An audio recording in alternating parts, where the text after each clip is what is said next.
boqolaal qalbiyood aad ayay ugu adag tahay in ay qof u qaadaan jacaylkan adiga kuu qabo. wax kasta nagu dhaco rajada wadajirka mustaqbalkeena ayaa ka weyn. yaa isku dayi karo inuu gacan ku qabto roobka intuusan qoyin jirkiisa. ma dhacdo middaa annagana sidoo kale cadow hoggaankeena ma qabto. ogow inaan adiga keligaa ku jeclahay. ku ballan qaadaya gacalay in aan kula qaybsan doono dhib walba oo kugu dhaca. wax walba waxa ay leeyihiin siyaabo ay ku dhammaadaan.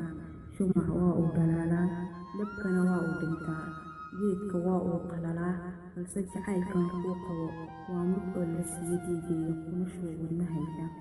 ilbiriqsi kasta waxa aan ku shaqeeyaa jacaylkan adiga kuu qabo gacalay.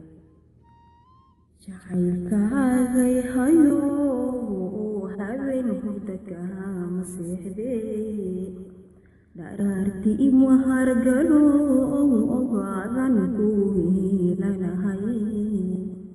nafbaad u tahay nafteeda naafuuday hadday marweydo. jeclaaday ayaa weydiiyey nafteyda waa kuma qofka aad jeclaatay. waxay iigu jawaabtay nafteyda waa ilays aan dhammaan.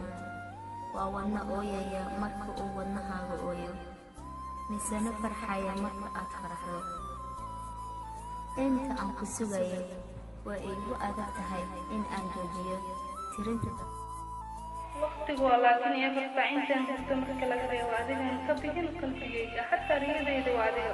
uma ooyo dhibkayga qorfakaaga waan u ilmoodaa. markiiyaan ku jeclaada waxaan isticmaalay xanuunka daawadiisa oo ah jecelkaaga.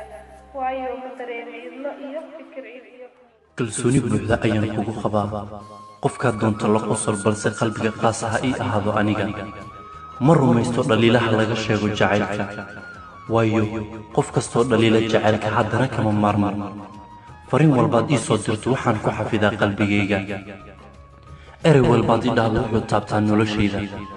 qalbigayga dhawaaqiisa looma baahno in afka laga sheego. qalbigayga qalbigaaga wuxuu u sheegayaa inuu jecel yahay ilaa xad. duruuf walba oo jirta waxaa tahay riyadayda.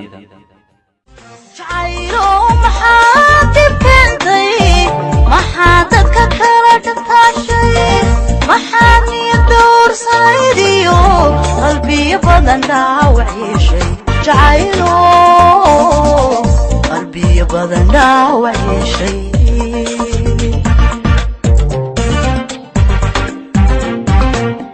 qofkaad ku dhacda ogsooni adoo dhagar qabe